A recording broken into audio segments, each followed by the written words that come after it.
Hello, मेरा नाम है चंद्रहास। स्टडी स्मार्ट एसएससी में आपका स्वागत है। दोस्तों, आज से हम पढ़ने जा रहे हैं कोऑर्डिनेट ज्योमेट्री, या फिर कई बार इसे कहा जाता है graphical solution of linear equation. ये दोनों ही चीज़ें एक ही हैं। यहाँ पे ग्राफ्स के बारे में बात होगी, लाइंस के बारे में बात होगी, स्ट्रेट लाइंस के बारे में बात होगी। तो ये उसका पार्ट 1 होगा। ध्यान से देखिएगा, पहला पार्ट है, थ्योरी पार्ट है। बहुत ही इंपॉर्टेंट चीज़ें मैं आपको बताऊंगा जो आगे चल के जो क्वेश्चंस होंगे उनको सॉल्व करने में आपकी बहुत हेल्प करेंगी और बहुत क्विकली आप सॉल्व कर पाएंगे कोई भी क्वेश्चन होगा इससे रिलेटेड। तो चलिए स्टार्ट करते हैं। सबसे पहले हम यहाँ पे देखते हैं कि हम बात करेंगे इक्वेशन ऑफ स्ट्रेट लाइन की। ठीक है, किसका इक्वेशन? स्ट्रेट लाइन का इक्वेशन क्या होता है, इसके बारे में हम बात करेंगे सबसे पहले, और सबसे इंपॉर्टेंट है ये इक्वेशन ऑफ स्ट्रेट लाइन।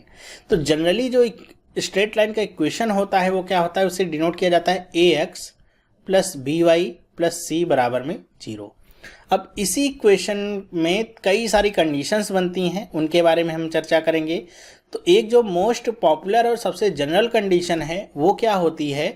पहली कंडीशन की बात करूं तो वो कहती है कि अगर a, b और c तीनों 0 के बराबर नहीं हो तो क्या होगा। मतलब a, b और c तीनों ही कोफिशिएंट जो हैं उनको आप 0 नहीं कर सकते हैं। तो ऐसी कंडीशन में स्ट्रेट लाइन कैसी होती है इसके बारे में हम चर्चा करेंगे। तो पहली कंडीशन है, तो इस कंडीशन के इलेबोरेशन में हम कह सकते हैं कि ऐसे में अगर हम y बराबर में 0 रख दें इसी इक्वेशन में, तो ये क्या हो जाएगा, ax और c दूसरी तरफ चला जाए इक्वल के, तो क्या हो जाएगा माइनस c। तो x की वैल्यू क्या आ जाएगी, माइनस में c बाई a।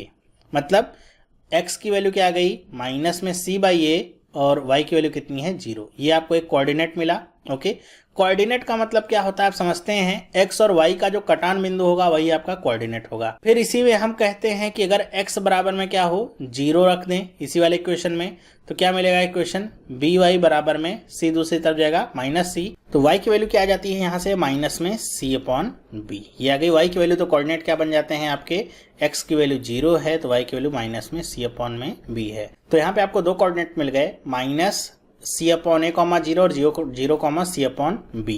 ध्यान रखिएगा, x वाला पॉइंट पहले लिखते हैं, y वाला पॉइंट बाद में। अगर अब इसको ड्रॉ करना हो कोऑर्डिनेट्स में तो कैसे ड्रॉ करेंगे, x और y की ये लाइन खींच लेते हैं, इससे तो सब लोग परिचित होंगे। ये y कोऑर्डिनेट होता है, ये x होता है।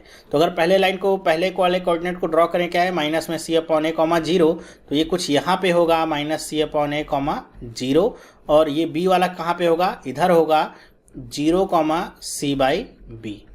अब यहाँ पे ये केवल यहीं पे क्यों है, क्योंकि y वाला 0 है, ऊपर बढ़ना ही नहीं, और यहाँ पे x वाला 0 है तो x की तरफ नहीं बढ़ना, तो केवल इसी लाइन पे स्टिक करेंगे। तो इन दोनों पॉइंट को अगर हम मिला दें ऐसे, ठीक है, तो ये क्या बन जाती है, आपकी स्ट्रेट लाइन बन जाती है। अब यहाँ पे थोड़ी चीज़ें इंपॉर्टेंट है वो समझ लेना है, क्या कि यहाँ पे ये अगर इसको मैं कह देता हूँ कि ये मूल बिंदु जो होता है इसको 0 कह दूँ, o कह दूँ, ये a हो गया और ये क्या हो गया, b। तो OAB ये आपका ट्राइंगल शेप बन रहा है। OA की जो डिस्टेंस होती है उसे कहा जाता है x इंटरसेप्ट। ध्यान रखिएगा, x इंटरसेप्ट अगर आपसे कभी पूछेगा तो OA या फिर आप माइनस में c बाई a जो है यही बताएंगे क्या होगा, x इंटरसेप्ट। जब कहेगा OB के बारे में तो क्या होगा, y इंटरसेप्ट होगा, जिसको आप क्या लिख सकते हैं, माइनस में c बाई b, और इसे माइनस में c बाई a। तो ये डायरेक्ट वैल्यू आ गई। आपसे अगर कहेगा कि AB की लेंथ निकाल के बताओ तो वो क्या होती है, अंडर रूट में माइनस c बाई a का होल स्क्वायर प्लस में माइनस में c बाई b का होल स्क्वायर। या दूसरे शब्दों में आप कहें तो दोनों का स्क्वायर करके उसको जोड़ के अंडर रूट निकाल लीजिए, वही क्या होगी, AB की लेंथ होगी। या फिर आप समझ सकते हैं क्या होगा, 90 डिग्री है तो पाइथागोरस थ्योरम लगा दीजिए, क्या होता है, हाइपोटेन्यूज का square equal to base square plus perpendicular square, वही तो हो रहा है। तो कई तरह से आप एक ही चीज को समझ सकते हैं। तो आपको समझ में आ रहा होगा सारी चीजें एक दूसरे से क्या हैं, रिलेटेड हैं। तो ये तो होता है पहला केस, जब a b c तीनों जो कोफिशिएंट हो 0 के बराबर नहीं होगा तो क्या बनेगा आपका फॉर्मूला, कैसे निकालेंगे हम वैल्यूज को। ठीक है, कुछ और इसके एग्जाम्पल्स हैं उसको भी देख लीजिए, हालांकि इतने इंपॉर्टेंट तो नहीं लेकिन समझ के रखिए क्या होते हैं। दूसरा केस इसी का बनेगा, जब क्या होगा कि a और b तो आपका नॉट इक्वल टू 0 होगा, लेकिन जो c वाला पॉइंट है वो इक्वल टू 0 होगा। तब क्या होगा, जब भी आप देखिए कोई भी इक्वेशन आपको ऐसे लिखा रहेगा 2x प्लस 3y बराबर में 0, यहाँ पे देखिए c वाला टर्म क्या है, 0 है, c वाला टर्म कहीं है ही नहीं, a और b तो नॉट इक्वल टू 0 है, लेकिन c वाला 0 है, तो ये जो लाइन होगी ये हमेशा ओरिजिन से पास होगी। ध्यान रखिएगा कैसे, देखिए यहाँ पे हम लेंगे क्या, x बराबर अगर 0 रखते हैं तो y बराबर भी 0 आ जाएगा कि नहीं, x बराबर 0 रखेंगे तो ये वाला टर्म 0, 3y बराबर क्या आ जाएगा 0, तो y बराबर क्या आ गया 0, तो x बराबर 0 पे y क्या आ गया 0। ठीक इसी तरह आपको एक कोऑर्डिनेट मिल गया कि x जब 0 होगा तो y 0 होगा, मतलब मूल बिंदु मिल गया। दूसरा पॉइंट इसका क्या हो सकता है कि अगर हम x बराबर 1 रख दें, x बराबर अगर 1 रखेंगे तो क्या होगा, देखिए 2 हो जाएगा, प्लस में 3y बराबर 0, तो 3y बराबर में -2, तो y की वैल्यू कितनी आ गई, माइनस में 2/3। तो एक कोऑर्डिनेट क्या मिला, जब x की वैल्यू 1 है तो y कितना होगा, -2/3। तो आपको ये पता चलता है कोऑर्डिनेट्स कैसे मिल रहे हैं, एक तो मूल बिंदु से मिलेगा ही, 0 0 से जाएगा, और दूसरा अगर 1 रखा तो ये यहाँ से जा रहा है, तो इसका जो ग्राफ बनेगा वो हमेशा बीच से होता हुआ जाएगा। और हमेशा ध्यान रखिएगा कि यहाँ पे आपके कोऑर्डिनेट्स कैसे अरेंज हो रहे हैं। तो ये आपकी जो लाइन होती है ये किस तरीके से जाएगी, देखिए एक तो ये 0 0 हो गया, दूसरा क्या है, x वाला आपका 1 है और y वाली वैल्यू क्या है, -2/3 है, -2/3 है, तो कहाँ पे होगी, इधर कहीं होगी, नीचे होगी, मतलब ये 1 से अगर इसको मैं 0 कहूँ और इसको कह देता हूँ -1 है तो इससे कम ही वैल्यू होगी। तो ये आपका जो पॉइंट है ये कहाँ पे होगा, 1 की तरफ होगा, मतलब इधर x वाली वैल्यू कितनी होगी 1, और y वैल्यू मान लेते हैं ये है, इसको कट करेंगे तो ये जो आपका पॉइंट होगा कि जो ओरिजिन से होकर के जाएगी लाइन, इसको कट करते हुए ये क्या होगी, 2x प्लस 3y बराबर में 0। मेरे ख्याल से आपको अब समझ में आ गया होगा। ओके, चलिए तीसरा केस इसी का देखते हैं क्या होता है। तीसरा केस होता है जब x और y, पहले तीसरा और चौथा एक साथ डिस्कस करते हैं।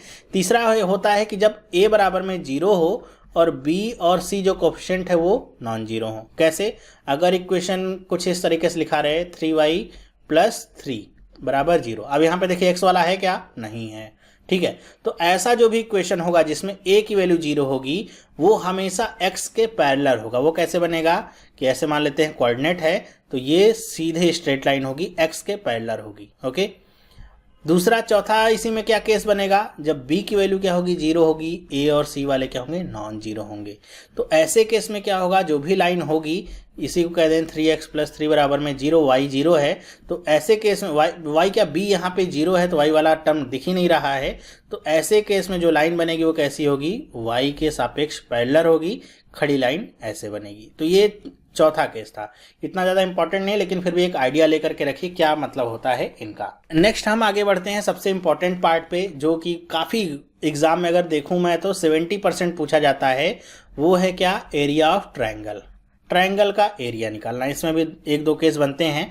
पहला केस तो वो है, पहला केस जिसमें केवल सिंगल लाइन दी रहे, सिंगल लाइन दी रहे, उससे आपसे पूछेगा कि एरिया क्या होगा ट्रायंगल का, निकाल के दिखाओ। मतलब ऐसे लिखा रहेगा जैसे 2x प्लस 4y माइनस 6 बराबर 0, कहेगा इस लाइन से बनने वाले ट्रायंगल का एरिया कितना होगा।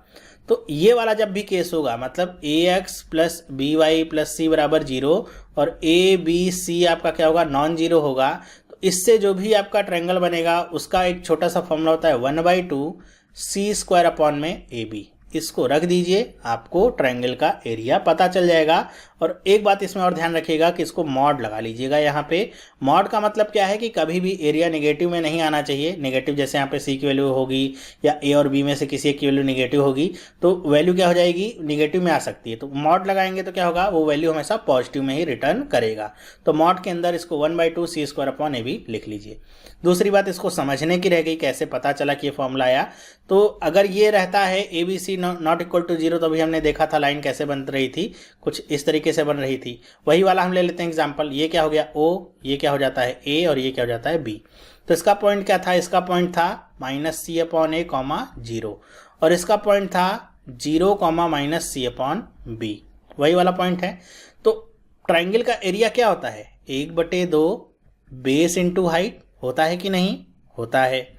अब ये 90 डिग्री है, ओके, तो बेस इसमें आप मान लीजिए OA, हाइट क्या हो जाएगी OB, तो इसके हिसाब से क्या हो जाएगा 1/2 OA इंटू OB। ओके, ओ ए का मतलब क्या हो गया, यहाँ से यहाँ तक की दूरी, वो कितनी है, माइनस में सी बाई ए, अभी बताया था एक्स इंटरसेप्ट भी कहते हैं, तो ये क्या हो जाएगा माइनस सी बाई ए।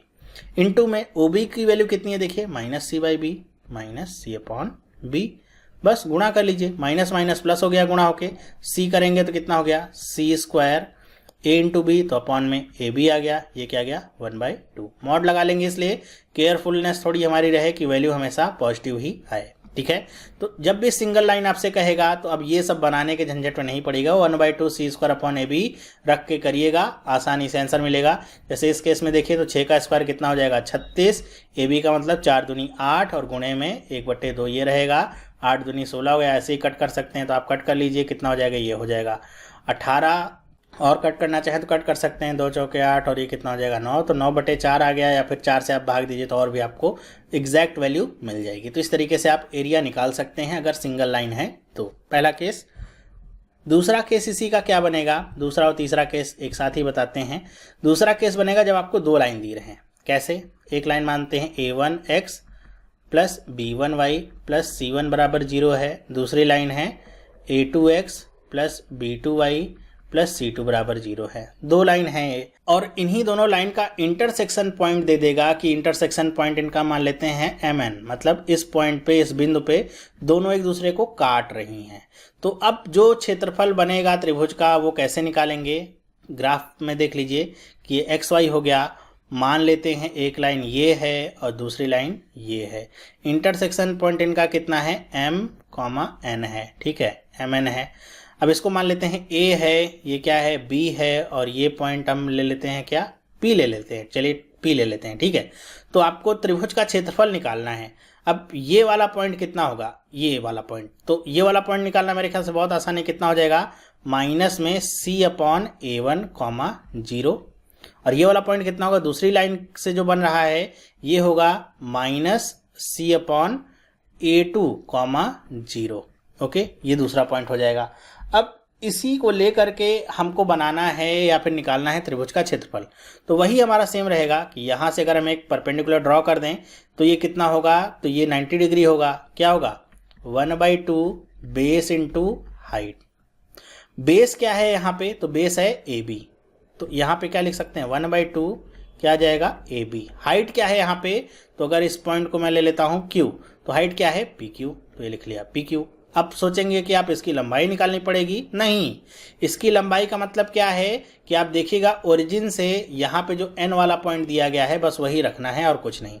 तो मतलब हम रख दें तो क्या वैल्यू आएगी 1/2, AB की वैल्यू आपको निकालनी होगी, तो क्या करना होगा, AB की वैल्यू के लिए आपको बस A और B का जो डिफरेंस है वो निकालना पड़ेगा, मतलब ये वाला जो पॉइंट है और ये वाला जो पॉइंट है इसका डिफरेंस आप निकालेंगे और P की जगह पे क्या रखेंगे, N की वैल्यू रखेंगे और कुछ नहीं। मतलब यहाँ पे अगर ब्रैकेट में लिखूँ तो क्या हो जाएगा, माइनस में C अपॉन A2 और ये इनका डिफरेंस माइनस में C अपॉन A1, और गुणा क्या होगा, PQ की जगह पे क्या आ जाएगा, N वाला पॉइंट आ जाएगा, ठीक है। बस यही करना है और आपको आंसर मिल जाएगा और कुछ नहीं। जैसे फॉर एग्जांपल अगर कंफ्यूज हो रहे हो, इसकी वैल्यू दे दी गई है 3,0 और ये कितना है 8,0, तो अब और यहाँ पे MN पॉइंट है, M कितना है, मान लेते हैं कि M आपका कट कर रहा है, M पॉइंट है 3 और N वाला पॉइंट है आपका 5। तो अब आपको क्षेत्रफल निकालना है, ये तीनों पॉइंट आपको दिए रहेंगे, पता है, तो आसानी से निकाल लीजिए। 1/2 AB की वैल्यू निकालनी है, तो AB की वैल्यू क्या रखेंगे, 8 - 3 कितना आ जाएगा 5। N का पॉइंट कितना है, तो N वाला पॉइंट मतलब केवल इससे मतलब है 5 से, तो यहाँ पे रख देंगे 5, 5 × 25/2।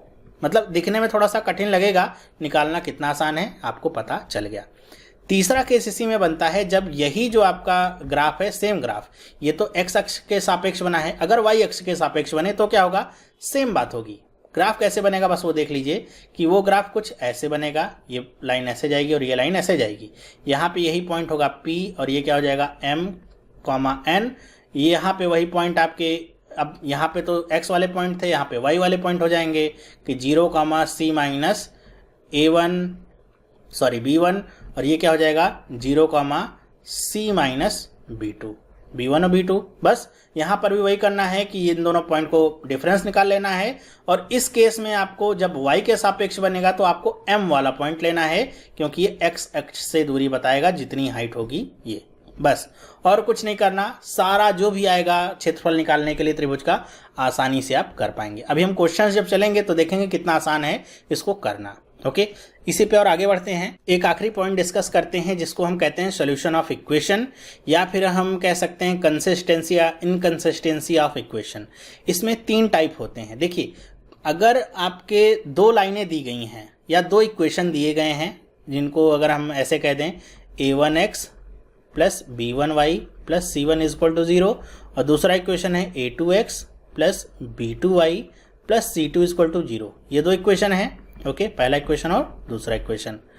अब इन दोनों इक्वेशन को लेकर के 3 कंडीशन बनेगी। क्या 3 कंडीशन ये बनेगी? पहली कंडीशन क्या होगी कि ये दोनों जो लाइन है, अगर हम ऐसे कोऑर्डिनेट बना लें तो ये दोनों जो लाइन है या तो ये एक दूसरे को कट करेंगी एक पॉइंट पे, ये हो गई पहली कंडीशन। दूसरी कंडीशन कहती है कि या तो ऐसा होगा कि ये दोनों जो लाइन हैं ये एक के ऊपर एक स्थित होंगी, मतलब जैसी पहली लाइन है एकदम सेम उसी के ऊपर दूसरी लाइन होगी, जिसको हम कहते हैं ओवरलैपिंग होगी। ये दूसरी कंडीशन हो गई। तीसरी और जो लास्ट कंडीशन है वो ये कहती है कि ये दोनों जो लाइन हैं ये एक दूसरे को कहीं भी टच नहीं करेंगी, कितना भी आप बढ़ा लीजिए पैरेलल होंगी। 3 कंडीशन ये आपकी बनती हैं इन दोनों लाइन को लेकर के। अब इसका मतलब समझ ले, कंडीशन का मतलब क्या है। ये ध्यान रखिए कि 2 इक्वेशन है तो उससे जो 2 लाइन बनेगी वो लाइन जितनी बार एक दूसरे को कट करती हैं उन दोनों इक्वेशन के उतने ही सोल्यूशन आपके निकलते हैं। मतलब इस केस में जब दोनों लाइन एक बार कट कर रही हैं तो इसका कितना सोल्यूशन होगा? इसका यूनिक सोल्यूशन होगा। यूनिक का मतलब केवल एक सोल्यूशन होगा। जब ओवरलैप हो रही है, मतलब हर एक पॉइंट पे एक लाइन दूसरे को कट कर रही है, तो इसका मतलब इसका क्या होगा? इनफाइनाइट सोल्यूशन होगा। अनेक हल जिसको हम कह सकते हैं इसके होंगे। यहाँ पे दोनों लाइन एक दूसरे को टच नहीं करेंगे, कितना भी आगे पीछे बढ़ा लीजिए तो इसका कितना हल होगा? 0 हल होगा। ओके, मतलब 0 इसका सोल्यूशन पॉसिबल होगा। अब पता कैसे चलेगा किसका यूनिक है, किसका इनफाइनाइट है, किसका 0 हल है? तो इसके लिए आपको 3 छोटी सी कंडीशंस याद रखनी है। इक्वेशन को देख करके ही आप आसानी से बता लेंगे। मतलब ऐसा नहीं कि आपको ये ग्राफ बना के फिर देखना पड़ेगा, बस वो तीनों कंडीशन आप कंपेयर कर लीजिए, आपको आसानी से पता चल जाएगा कि वो दोनों इक्वेशन या 2 लाइन के साथ आपको कितने हल मिल रहे हैं। पहली कंडीशन आपकी क्या कहती है कि अगर a1/a2 not equal to b1/b2 हो, तो ये अगर कंडीशन है तो क्या होगा? तो ऐसी कंडीशन में आपका एक हल होगा, यूनिक हल। जैसे फॉर एग्जांपल ऐसे मैं लिख दूं यहीं पे कि हो जाएगा 2x plus 3y plus 6 is equal to 0, और ये हो जाएगा 5x plus 4y minus 6 is equal to 0। तो यहाँ पे देखिए a की जगह क्या है 2, तो 2 में a2 की जगह पे क्या है 5। इक्वल का साइन लगाते हैं क्योंकि पता नहीं इक्वल होगा कि नहीं। ये क्या है? b की जगह पे क्या है 3 और b2 की जगह पे क्या है 4। 3/4 काट के भी देखेंगे तो कुछ कटेगा नहीं, तो 2/5 क्या 3/4 के बराबर होगा? नहीं। तो इसका मतलब इन दोनों लाइन से कौन सा सोल्यूशन निकलेगा? यूनिक सोल्यूशन निकलेगा। एक बार ये कट होंगी। ओके, दूसरी जो कंडीशन है इसमें वो क्या है? वो कहती है कि अगर a1/a2 is equal to b1/b2 के हो जाए, और अगर ये आपका c1/c2 के हो जाए, मतलब तीनों ही आपस में क्या हो जाएं? बराबर हो जाएं, तो कौन सा सोल्यूशन होता है? दूसरा वाला, इनफाइनाइट। तब लाइन क्या होती है? एक दूसरे के ऊपर ही ओवरलैप करती है। इसका भी एग्जांपल आखिरी में देता हूं मैं आपको, ठीक है। ये दूसरी कंडीशन है। मतलब आपको सामने ये 2 इक्वेशन लिखे रहेंगे तो बस ये चेक कर लीजिएगा कि अगर तीनों बराबर हो रहे हैं। पहली बात तो चेक करिए, अगर ये a1/a2 और b1/b2 आपस में बराबर हो गए तो ही तीसरे पे जाइए, वरना तो यूनिक सोल्यूशन हो गया। फिर c1 और c2 देख लीजिए, अगर वो बराबर है तब आपका इनफाइनाइट सोल्यूशन। और अगर तीसरी कंडीशन क्या होती है कि a1 और a2 b1 और b2 के तो बराबर है, लेकिन c1 और c2 के बराबर नहीं है, तो 0 हल वाली कंडीशन आपकी बनती है। ओके, पहले वाले का तो एग्जाम्पल आपको मैंने दे दिया है, बाकी के दोनों का एक एक एग्जाम्पल देख लीजिए ताकि आपको सही से चीजें समझ में आ सकें। जैसे आपके सामने इक्वेशन लिखा रहे 2x प्लस y बराबर में 10, दूसरा इक्वेशन लिखा रहे 4x plus 2y is equal to 20। तो अब आप देखिए यहाँ पे थोड़ा सा कन्फ्यूजन क्या होती है। मैंने इक्वेशन क्या बताया था, ax plus B Y plus C बराबर 0। यहाँ पे c वाला इधर है इक्वल के, तो इसको आप इधर करके ही देखेंगे, यहाँ पे प्लस है तो फिर c की वैल्यू माइनस होगी। यही मेन कन्फ्यूजन होती है लोगों की, जो कई बार उनके लिए घातक भी साबित हो जाती है। तो a1 की वैल्यू अगर यहाँ से मैं निकालूँ तो कितनी आएगी, 2। b1 की वैल्यू अगर मैं निकालूँ तो कितनी आएगी, 1। और c1 की वैल्यू कितनी आएगी, -10, +10 नहीं, क्योंकि इधर आएगा तो माइनस हो जाएगा। a2 की वैल्यू इसी तरह निकालूं तो कितनी आएगी, 4। b2 की वैल्यू निकालूं तो कितनी आएगी, 2। और c2 की वैल्यू कितनी आएगी, -20। बस अब आप अपॉन कर दीजिए। तो a1 अपॉन a2 का मतलब 2/4 is equal to 1/2 is equal to -10/20। Okay, तो अब अभी तो मुझे पता है कि मैं दूसरे वाले का एग्जाम्पल दे रहा हूं, लेकिन अगर आप एग्जाम में होते तो क्या करते, ऐसे नहीं करते। ठीक है, पहले आप देखते 2/4 बराबर 1/2। ये दोनों अगर इक्वल नहीं हुए तब तो एक सॉल्यूशन हो गया। तो आप देखिए इसको कट कर लीजिए, 2 दूनी 4, कितना हो गया, 1/2 हो गया। मतलब a1 a2 b1 b2 के बराबर हो गया। तो आप c1 और c2 पे चले जाइए, उसको भी लिख लीजिए -10 अपॉन में -20। माइनस से माइनस कट गया, 0 से 0 कट गया, ये भी कितना गया, 1/2। तीनों ही क्या हो गए, बराबर।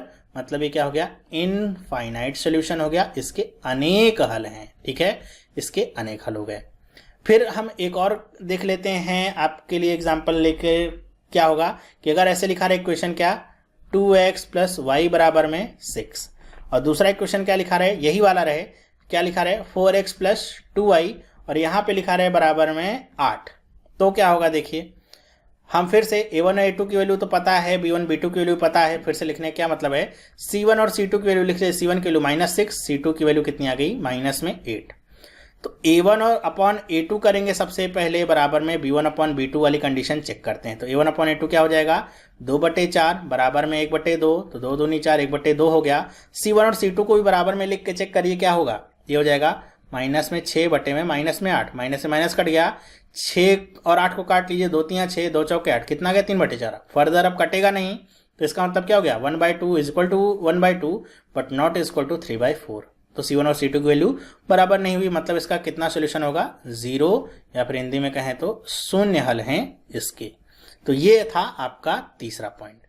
फिर एक जो छोटी सी बात छूट जाती है वो है कंसिस्टेंसी की और इनकंसिस्टेंसी की। उसका मतलब क्या होता है, उसके लिए एक स्लाइड पीछे चलते हैं। कंसिस्टेंट इक्वेशन वही इक्वेशन होगा जिसका कम से कम एक सोल्यूशन हो। तो इस केस में ए और बी वाली जिसमें कंडीशन फुलफिल होती है वो सारे क्या होंगे, कंसिस्टेंट इक्वेशन होंगे। जिसमें सी वाली इक्वेशन फुलफिल होगी, मतलब जिसका कोई भी हल नहीं हुआ, शून्य हल होगा, वो इक्वेशन क्या होगा, इनकंसिस्टेंट इक्वेशन होगा। ओके, तो ये भी अब डाउट आपका क्लियर हो गया होगा। तो ये था इसका कुछ थ्योरी पार्ट। अब इस पे और कुछ इक्वेशंस हैं और कुछ फॉर्मूलाज हैं जो हम जब क्वेश्चन सब करेंगे प्रीवियस ईयर में जो पूछे गए हैं सीजीएल वगैरह में, उसको हम एक एक क्वेश्चन जब करेंगे तो आपको पता चलेगा कि क्वेश्चंस क्या है और कैसे उनको सॉल्व करना, कितने आसान है एक नंबर निकालना कोऑर्डिनेट ज्योमेट्री से या फिर graphical solution of linear equation के पार्ट से। तो ये वीडियो आपको कैसा लगा मुझे आप कमेंट करके बताइएगा, तभी मुझे पता लगेगा कि आपको समझ में आया कि नहीं, या कोई कुछ नहीं समझ आया वो भी आप मुझे बता सकते हैं जिससे मैं आगे इंक्लूड करूँ। वीडियो अगर पसंद आया तो आप इसे लाइक करना ना भूलें, थोड़ा सा समय लगाएं, लाइक करें और अपने दोस्तों के साथ भी शेयर करें जिससे ज़्यादा से ज़्यादा लोगों तक वीडियो पहुंच सके। तो इस वीडियो में बस इतना ही। अगर आपको ये वीडियो पसंद आया तो आप भी इस चैनल को सब्सक्राइब कर सकते हैं, जिससे इसी तरह की आपको वीडियोस मिलती रहेंगी और आपकी प्रिपरेशन और अच्छी होती रहेगी। अब हम मिलेंगे नेक्स्ट वीडियो में, तब तक के लिए have a nice day and bye.